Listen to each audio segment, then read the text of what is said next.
আপনি যখন অপরাধী না এটা প্রমাণিত হওয়ার পরও পুলিশ কেবলমাত্র তাকে প্রশ্ন করা হয়েছে, এবং শুধুমাত্র ডিসি হওয়ার বিধায় তাকে যে আপনি প্রশ্ন করতে পারবেন না সাধারণ জনগণ, এটা মেনে নেওয়ার মতো হতে পারে না।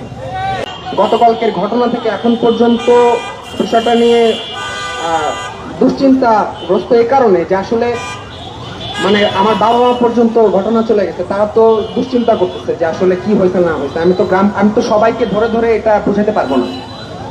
তা আপনাদের ধন্যবাদ এখানে আসছেন, এবং আমি বলবো যে শুধুমাত্র আজকে আমি হওয়ার কারণে না, এখানে যে কেউ হতে পারতো, ঢাকা বিশ্ববিদ্যালয়ের শিক্ষার্থী হতে পারতো, কিংবা ঢাকা বিশ্ববিদ্যালয়ের বাইরে যে কোনো সাধারণ নাগরিক হতে পারতো।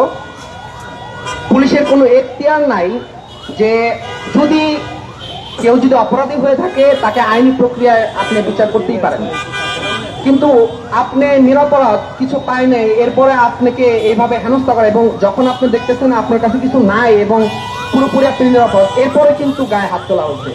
আমার মাথায় আঘাত করা হয়েছে, আমার পায়ে আঘাত করা হয়েছে, হাতে আঘাত করা হয়েছে। আমি ঢাকা মেডিকেলে আমি এটার যে চিকিৎসা সেটা আমি নিয়েছি। আপনার যদি দেখেন আমার মাথার এই পাশটাতে একটা দেওয়া হয়েছে।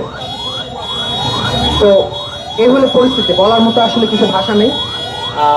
এখানে যারা উপস্থিত ছিলেন, বিশেষত ঢাকা বিশ্ববিদ্যালয়ের শিক্ষার্থীরা, সবাইকে আমি ধন্যবাদ দিয়ে শেষ করতে পারবো না। আমি এটাই বলতে চাই, কেবলমাত্র আমি না, পরবর্তীতে যে কোনো কারোর সাথে, শুধু ঢাকা বিশ্ববিদ্যালয় কেন, এদেশের যে কোনো নাগরিকের যে গণতান্ত্রিক অধিকার চর্চা, সে অধিকার চর্চায় ঢাকা বিশ্ববিদ্যালয়ের শিক্ষার্থীরা তাদের যে পূর্বের যে সংগ্রামের ইতিহাস সেটা তারা জারি রাখবে।